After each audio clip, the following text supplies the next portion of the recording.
If you know your history, then you will know where you are coming from, and in whatever you do, seek wisdom. Knowledge is power. Inugo maka the book Hip Hop and Igbo Culture, authored by Martin Ifeanyichukwu Ekezie Ezanumba the First. Metal, there is a great insight in hip hop and Igbo culture. You can get this book or pick it up at a bookshop in St. Teresa's Catholic Church, Omonya, or pick it up at Josephine Bookshop, Book to the Nation, 8 Uguta Road, opposite DMGS Onitsha. Call 080-3338-2643 or 080-3791-7242. Go to www.amazon.com, search for Hip Hop and Igbo Culture by Martin Ifeanyichukwu Ekezie. For further information on how to get this book, please call 080-3916-7049 or you WhatsApp 080-6579-6599.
Onwere mi ma ofumu ga driver we will see the back game for and the I be see me say how back and oku na na we haza before na how video je we rot ogbara tawa ma ino no ni ino agbara ta bia for oburuwa ma enwe nto ebi ima na oku aha ice ayi sisi ni ba ha ayi sisi anyị notice dem e wo oku na abo ọ dị ike nwe oku we keep floor floor ye je mistake nke kemikal ụgbara ọkụ n'ụkwụ ke gboo je kemikal ebe a kịta ihe a na onye na-efe kịta oke oteghị ihe a mere asef kịta ya mmadụ zọ ịkwụ ebe a kịta omeke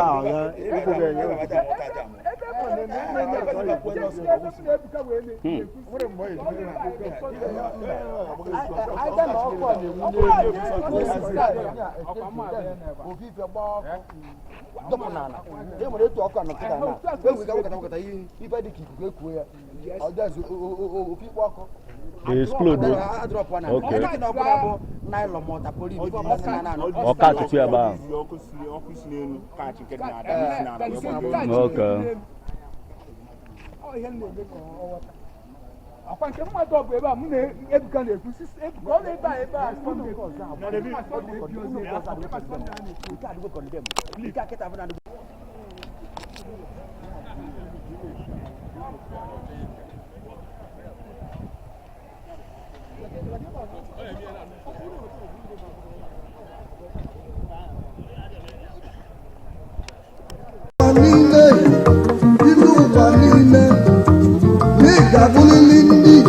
If you know your history, then you will know where you are coming from, and in whatever you do, seek wisdom. Knowledge is power. Inugo Maka the book, Hip Hop and Igbo Culture, authored by Martin Ifeanyichukwu Ekezie Ezanumba the First. Metal of There is a great insight in hip hop and Igbo culture. You can get this book or pick it up at a bookshop in St. Teresa's Catholic Church, Omonya, or Pick it up at Josin Bookshop, Book to the Nation, 8 Uguta Road, opposite DMGS Onitsha.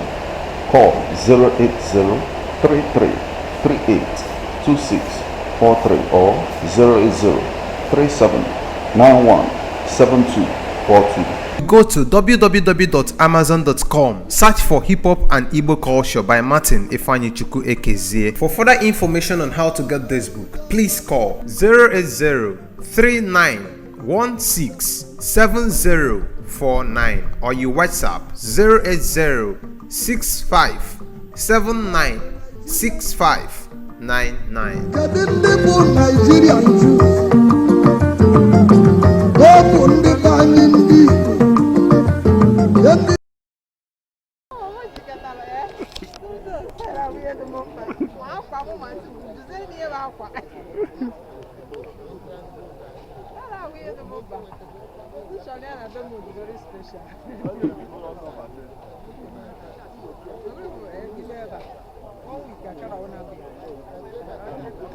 Mbao. Ọkụ anyụkwa na.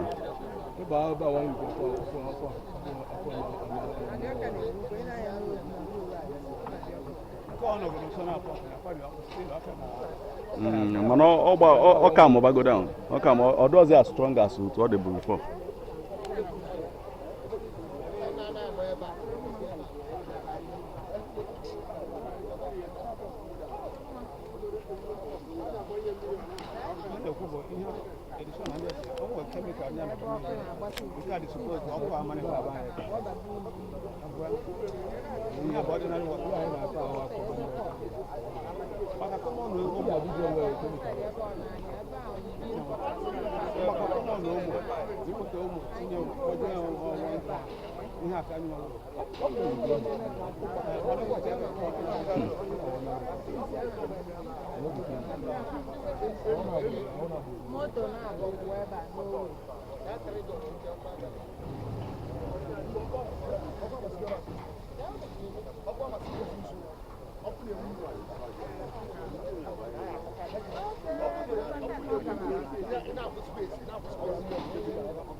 Nena na fence ana.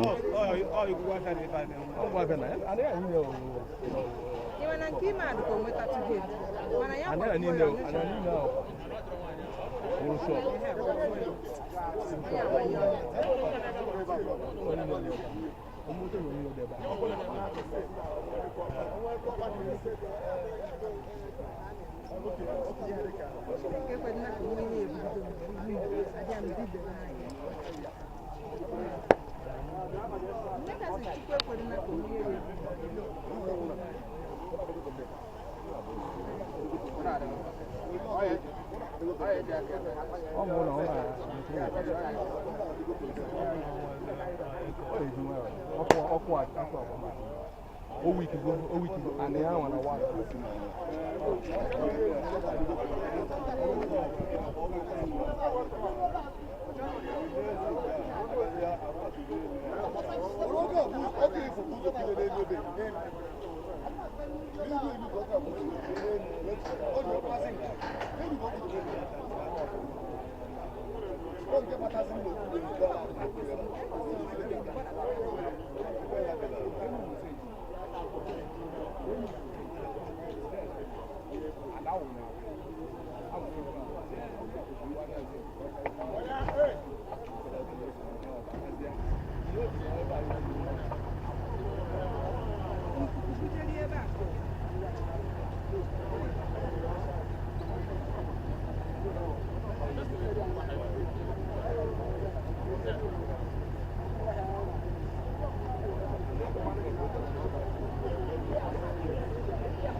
If you know your history, then you will know where you are coming from, and in whatever you do, seek wisdom. Knowledge is power. Inugo maka the book Hip Hop and Igbo Culture, authored by Martin Ifeanyichukwu Ekezie Ezanumba the First. Metal of there is a great insight in hip hop and Igbo culture. You can get this book or pick it up at a bookshop in St. Teresa's Catholic Church, Omonya, or Pick it up at Josin Bookshop, Book to the Nation, 8 Uguta Road, opposite DNGS Onitsha.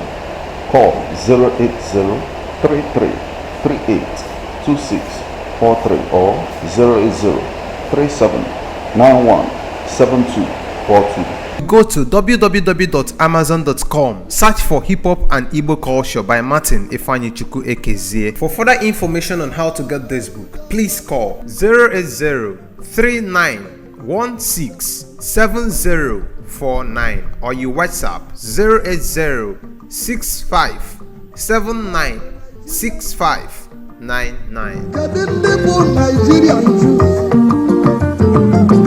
Ọ bụ ndị